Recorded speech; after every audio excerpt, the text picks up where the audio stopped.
There is a truth Athu only dared to admit when no one else was around. He is not afraid of being poor. He is afraid of waking up every morning and knowing that today, money still continues to control his life. Athu was born in a place where money was always an avoided topic. People did not talk about dreams because dreams cost money. They did not talk about the future because the future requires capital. There, money was not a tool, it was a barrier. From a young age, Athu became used to counting every small coin in his pocket, used to the feeling of wanting to buy something but having to ask himself, do I deserve this? Gradually, that question turned into a dangerous belief. Money does not belong to me. Athu once thought that being hardworking was enough, that as long as he tried harder than others, money would eventually find its way to him. But as the years passed, he was still standing at the starting line, while money came and went like a guest who never intended to stay. Until one very late night, Athu opened his empty wallet, stared at it for a long time, and for the first time did not blame fate.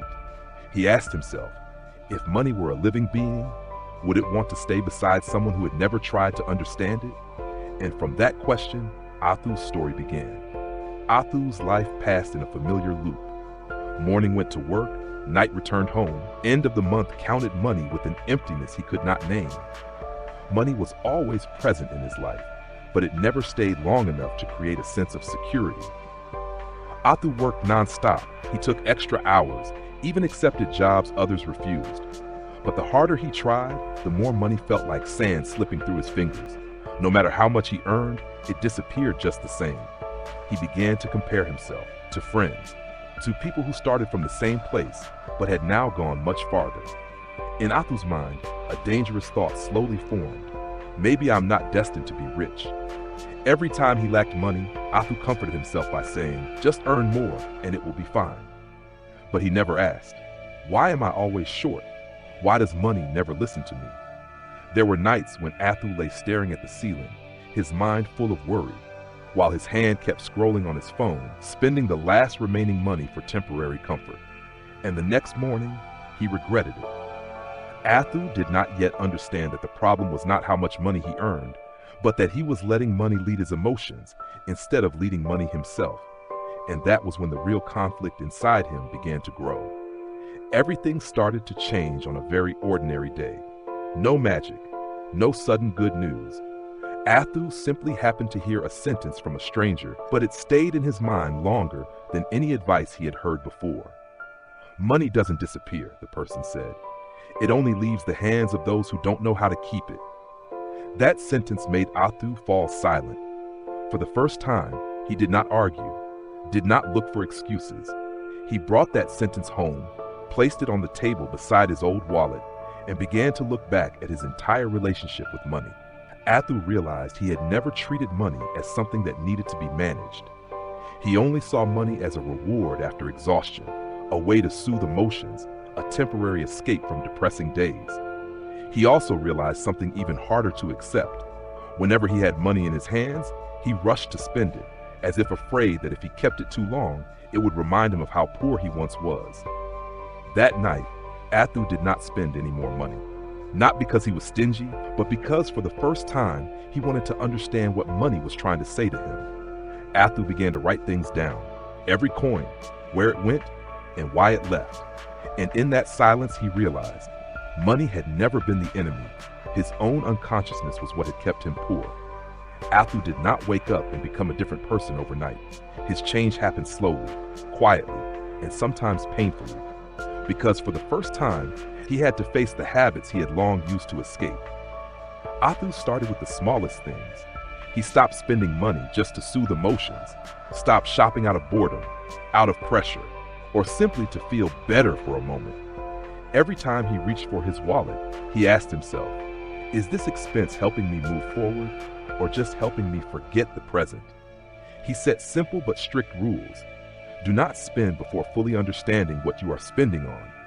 Do not borrow to maintain a lifestyle you are not yet capable of affording. Money was no longer something to prove worth, but became a tool to build it. Athu began to spend money on things he once avoided: books, knowledge, skills, and time to learn. Not because he was certain he would become rich, but because he understood that the longest-lasting poverty is poverty of thinking. There were days when Athu felt he was moving too slowly, but unlike before, he did not turn back. He knew that every disciplined decision today was quietly teaching money how to stay with him longer. And that was the first time Athu felt control.